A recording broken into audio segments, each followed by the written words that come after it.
Good evening. Welcome to South Asia Newsline. I'm Lipakshi Khurana. Here are the top stories we're tracking for you on Tuesday, the 8th of November. India-France hold bilateral air exercises in desert state.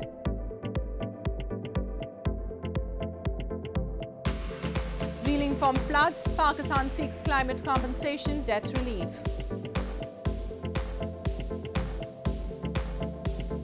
And Sikh devotees celebrate birth anniversary of founder of Sikhism across India. And now for all the details. Indian and French Air Forces on Tuesday took part in joint air exercises at Air Force Station of Jodhpur in India's desert state of Rajasthan. The joint exercise aims to further operational ties between the Indian and French air combats while boosting defence ties. Indian and French Air Forces carried out joint air drills at Air Force Station of Jodhpur in India's desert state of Rajasthan on Tuesday. The 7th edition of Guru 7 bilateral air exercise between the two countries comes after a 2-year pandemic lull. It aims to further operational ties between the Indian and French air combats while boosting defence ties. During the exercise, French Air and Space Force Chief Stéphane Mille flew an Indian-Russian origin Su-30 fighter jet. Meanwhile, Indian Air Chief Marshal Vivek Ram Chaudhary took off in a French Dassault Rafale fighter aircraft. We are here to interrupt, to fly together with Indian air crew. Sometimes with simple acts we can do a lot. For instance, we talked this morning about having the same code words on the radio, which sometimes are not exactly the same. But doing this type of exercise, at the end of the week, we are able to understand each other during the flight. So this is very important to be able to do that from time to time, to be able to fly and to operate together. France participated with a contingent of 4 Rafale jets, 1 A330 multi-role tanker transport aircraft and 220 personnel. India had Rafale and Su-30 jets, an Mi-17 helicopter, light combat aircraft Tejas and a light combat helicopters in its arsenal. Garud is a joint air exercise that started in 2003 and is conducted alternatively in France and India. The exercise will conclude on November 12. Well, residents in the Indian capital of New Delhi are worried about their lungs as toxic smog has enveloped the city of 20 million. A thick blanket of toxic smog covers the capital as cold, heavy air traps construction dust, vehicle emissions and smoke from crop stubble burning in neighbouring states, causing problems for the residents. Toxic smog hovering over India's capital, New Delhi, has left residents worried about their lungs as they are being exposed to the harmful substances that have engulfed the city. A thick layer of smog envelops the city in winter as cold, heavy air traps construction dust, vehicle emissions and smoke from crop stubble burning in neighbouring states, causing a surge in respiratory illness among its 20 million people. जब आप कई बार आप अपने सांस को clear करते हो, जब आप स्पिट करते हो तो वो एक ब्लैक स्प्यूटम करके निकलता है वो, जबकि नॉर्मली आप करते तो वाइट आपको पता लगता है कि रोड में ये हालत है, अभी लंग्स के अंदर क्या हालत होगी। तो बल्कि साइकिलिस्ट कम्युनिटी में तो हमारा आजकल ये बोल रहे हैं कि आप या तो मास्क लगा के जाएं या साइकिलिंग ना करें या रनिंग ना करें। Residents in the capital city woke to another hazy morning with grey skies on Tuesday, and the air quality showed readings above 200 and 300 in different parts of the city. Primary schools were set to reopen in the city this week, and curbs were lifted on certain construction activities. Air quality could worsen later this week, the System of Air Quality and Weather Forecasting and Research said on its website. And in news from Pakistan, Pakistan's Prime Minister Shehbaz Sharif at the COP27 climate conference in Egypt said that Islamabad would need debt relief and would seek compensation for climate damage as it recovers from catastrophic floods that cost the country some $30 billion. Devastating floods brought by record monsoon rains and glacial melt in northern mountains killed more than 1,700 people and affected 33 million in Pakistan in August and September. Pakistan's Prime Minister said that his country would need debt relief and would seek compensation for climate damage as it recovers from catastrophic floods that cost the country some $30 billion US. Speaking at the COP27 climate conference alongside UN Secretary General Antonio Guterres, he said that Pakistan's escalating public debt is hampering its recovery. He said millions of people are going into winter without shelter or livelihood, and women and children are looking to us to protect their basic needs. In my country, Sikhism, millions of people are going into winter without the shelter or livelihood. That is their fundamental right. Women and children are still looking to us to protect their basic needs, while entire villages are seeking to secure a precarious future, with all of us such recovery hinging on a flow of resources that we are unable to guarantee. Guterres, who visited Pakistan in September to tour the flood damage, urged international financial institutions like the World Bank and to leaders at the upcoming G20 summit in Indonesia to reform policies that govern debt relief and concessional loan decisions so as to help middle-income countries like Pakistan. Devastating floods in August and September, which killed more than 1,700 people, have added to the country's woes, with massive damage to standing crops, subsequently keeping the food and fuel pricing soaring.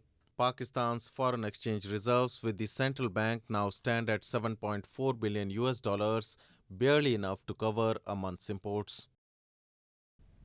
And the brewing discontent among the PTI cadre of Pakistan-administered Kashmir was evident recently after the party's workers staged a demonstration over ticket allocation for the upcoming local body polls.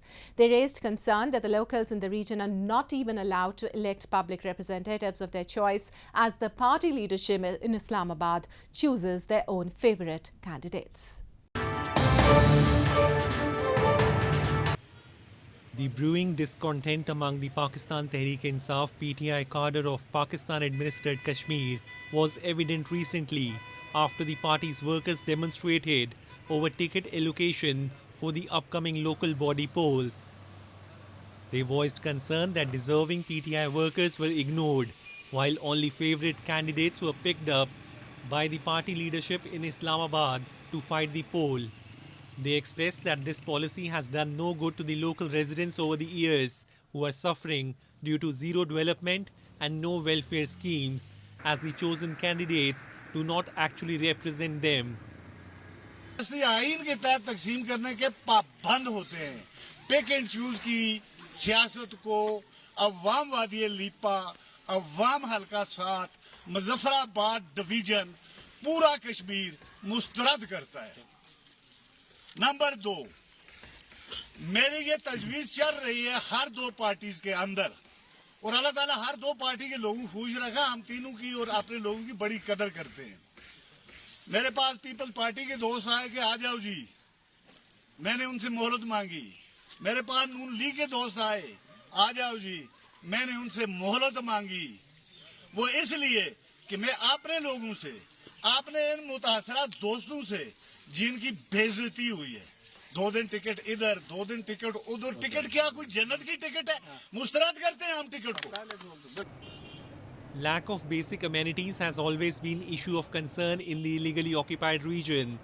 But the locals accuse that the stooge government that works at Islamabad's behest has always ignored their plight, as they are not considered at par with citizens of Pakistan. They lament they are not even allowed to elect public representatives of their choice. And in news from Afghanistan, former president of Afghanistan has attacked Pakistan for mistreating Afghan refugees who crossed the border after the Taliban took over the war-torn country. He has urged the United Nations and human rights organizations to monitor the situation and provide the Afghan refugees with better living conditions. Former Afghan President Hamid Karzai on Monday attacked Pakistan for mistreating Afghan refugees who crossed the border after the Taliban took over the country, and urged the Pakistan administration to treat the refugees as per international laws and human rights values. Karzai, citing media reports, said on Twitter that over 1,100 Afghan refugees, including women and children, were arrested and imprisoned in the Sindh state of Pakistan. He called on the United Nations and human rights organizations to monitor the situation and provide the Afghan refugees with better living conditions. The former president has been criticizing the Taliban government regarding curbing women's rights and has been demanding the Taliban to form an inclusive government. He also expressed concern over the ban on girls' education imposed by the Taliban and said such a step could further push the country backwards. No country has so far recognized the Taliban's regime in Afghanistan. The country's assets have remained frozen due to sanctions that have severely hampered banking, business and development, leading to greater insecurity, poverty and isolation. And Buddhist monks in India's holy Bodh Gaya town held a special prayer ceremony this past weekend to pray for world peace. Around 300 monks and nuns from different parts of the world offered prayers for peace to prevail and the welfare of humanity. Buddhist monks in holy Bodh Gaya town in India's Bihar state held a special prayer ceremony to pray for world peace this past weekend. Bodh Gaya is the place where Gautam Buddha is said to have attained enlightenment under what is known as the Bodhi tree. Around 250 to 300 monks and nuns from different parts of the world offered prayers for peace to prevail and the welfare of humanity. Buddhist scriptures describe Bodh Gaya as the navel of the earth. Today about 250 to 300 monks and nuns and attended the ceremony. I also request to them to pray for world peace. You know the Russia-Ukraine war. So as soon as war can be stopped and every people can stay peaceful, healthy and also world be peaceful, we pray on this ceremony. Around 1 million pilgrims and tourists visit the city every year to see the Mahabodhi temple and also the tree under which Lord Buddha attained enlightenment. And the Sikh devotees offered prayers at the famous Golden Temple and their places of worship across India to celebrate the 553rd birth anniversary of Sikhism's founder, Guru Nanak Dev. The devotees took holy dips, lit candles and lamps and pondered upon the spiritual leader's teachings to mark the occasion. Sikh devotees across India celebrated the 553rd birth anniversary of the founder of their faith, Guru Nanak, as they offered prayers and lit candles on Tuesday. Hundreds of devotees gathered at the famous Golden Temple in northern Amritsar city and took holy dips, lit lamps to mark the occasion. Sikhism originated with the birth of Guru Nanak in 1469, who was succeeded by the 9 other spiritual leaders. आज जगत गुरु बाबा गुरु नानक देव जी का प्रकाश पर्व है। गुरु नानक पातशाह ने 4 उदासियां करके और इस दुनिया च जिथे गरीब लोगों ते जुल्म हो रहा सी उन्हां दा जुल्म रोकण लई उन्हां नूं जीवन जाच सिखाउण लई ये उदासियां कीतियां। Similar scenes were witnessed in Gurudwaras or Sikh places of worship in the capital New Delhi, where devotees lit candles and also distributed sweets on the occasion. Sikhism is over 500-year-old religion based on the teachings of Guru Nanak. ਸੋ ਸਾਰੀਆਂ ਸੰਗਤਾਂ ਹੀ ਗੁਰੂ ਨਾਨਕ ਦੇਵ ਜੀ ਦੇ ਪ੍ਰਕਾਸ਼ ਪੁਰਬ ਨੂੰ ਧੂਮ-ਧਾਮ ਨਾਲ ਇਕੱਲੇ India ਭਰ ਦੇ ਨਹੀਂ ਦੇਸ਼ ਭਰ ਦੇ ਵਿੱਚ ਮਨਾਈਆਂ ਜਾ ਰਹੀਆਂ ਨੇ। Guru Nanak Dev, the first Sikh Guru, was born in Nanka Sahib on the full moon day in the Kartik month of Hindu calendar. His birthday is celebrated as the Guru Nanak Jayanti. Sikhism was founded in 15th century in Punjab, an area straddling the border between Pakistan and India, by Guru Nanak Dev. The majority of the Sikh population in India lives in the northern Punjab province. Well, that's all we have for you from South Asia this evening. Now our viewers can watch the show on SouthAsiaNewsline.com. You can also visit us on Facebook.com/SAsiaNewsline and follow us on Twitter @SAsiaNewsline. That's all in tonight's edition. We'll see you same time tomorrow. Good night.